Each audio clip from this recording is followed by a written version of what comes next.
4,32,000 पूरी होती है, उसके बाद दोबारा से सतयुग लगता है। लेकिन कलयुग के अंदर में कलयुग को भगाना और कलयुग के अंदर में सतयुग को लाना, ये प्रकृति के नियम के और जो चक्र है उसके विरुद्ध काम है। ये कोई आम और ये किसी का साधारण काम नहीं है। ये काम जो है सिर्फ गुरु महाराज का ही है, इनके अलावा दूसरा कोई नहीं कर सकता। तो स्वामी जी महाराज का काम देखो, अच्छे से समझो। गुरु महाराज ने जो है हमारे आपके भीतर में सत्संग दे करके तुम्हारी हमारी मनोवृत्ति को बदल दिया। जो मनोवृत्ति हमारी ये थी कि चोरी कर लेंगे, डाका डाल देंगे, झूठ बोलेंगे, खसूट करेंगे, बेईमानी करेंगे और लूट करेंगे और धोखा देंगे, देखो इस मनोवृत्ति को बदल करके कैसी बना दी, ईमानदार बना दिया, प्रेम सेवादार बना दिया, सच्चा बना दिया, नेक बना दिया। कितना बड़ा वैचारिक क्रांति गुरु महाराज ने कर दिया। बाबा जी ने कहा कि अभी अगर राम और कृष्ण आ जाए तो तुम कोई उसके सामने टिक नहीं सकते, कोई तुम उनके सामने खड़े नहीं हो सकते हो, क्योंकि भगवान राम और भगवान कृष्ण उस समय पर, जब देखो कृष्ण भगवान कब आए, जब आपके जो है वासुदेव और उनकी माता, उनके जब बच्चे मारे गए, उस समय नारद जी ने कह दिया कंस को कि अवतारी शक्ति आ रही है और तुम्हारा नाश करेगी। और भगवान राम के आने से पहले भी विश्वामित्र ने बता दिया। तो थोड़ा थोड़ा पाप कर्म होता था, उसके बाद शक्तियाँ यहाँ पर नीचे आकर के क्या करती थी, पहले समझा देती थी।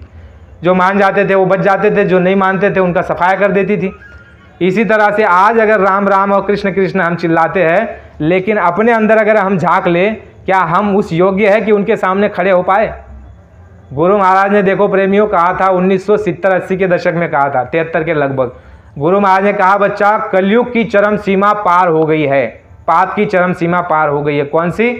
गुरु महाराज ने कहा गर्भपात और नसबंदी। विचार करो, गर्भपात और नसबंदी को तो तुम और हम सामान्य बात समझ रहे, विचार करो। बाबा जी ने कहा कि कलयुग की जो पाप की चरम सीमा थी वो नसबंदी और गर्भपात थी। जैसे भगवान राम के समय त्रेता और द्वापर में पाप की चरम सीमा अलग थी, और इस समय जो पाप की चरम सीमा थी कलयुग की, वह थी गर्भपात और नसबंदी। और देखो गुरु महाराज ने 1973 और 75 में ही वो कह दिया था कि बच्चा पाप की चरम सीमा लांघ दी गई, क्योंकि सरकार द्वारा उस समय पर देखो कितनी नसबंदियाँ हुई। अखबारों में ये आता है कि 10 लाख के करीब आदमियों की, पुरुषों की नसबंदी हुई, 10 लाख के करीब, ये अखबार का आंकड़ा है। और उसके बाद बहनें भी नसबंदी, और उसके बाद जो है गर्भपात तो ढलल्ले से हो रहा है, आज भी हो रहा है। सरकार ने बंद कर दिया कि भाई गर्भपात नहीं कर सकते, लेकिन फिर भी 15-20 हज़ार 50 हज़ार पकड़वा करके गर्भपात हो रहा है। कितनी हमारी बहनें हो सकती है जिन्होंने कर दिया हो। तो विचार करो, ऐसे ऐसे पाप कर्म करके हम बैठे हुए हैं। कंस तो वो कहाया जिसने जन्म होने के बाद उसके भांजों को या भांजी को मारा, बहन के लड़कों को, तो वो कंस कहाया। उसके लिए भगवान कृष्ण ने शस्त्र उठा लिया। और तुमने हमने अगर मान लो बच्चे को पेट में ही मार दिया, तो विचार करो कंस श्रेष्ठ है, हमसे तो कंस श्रेष्ठ हुआ ना। तो ये परिस्थिति, तो बाबा जी ने कहा कि अभी राम और कृष्ण नहीं आएंगे, तुम्हारे ही तीर कर्मों के तीर तलवारों से तुम्हारा सफाया हो जाएगा।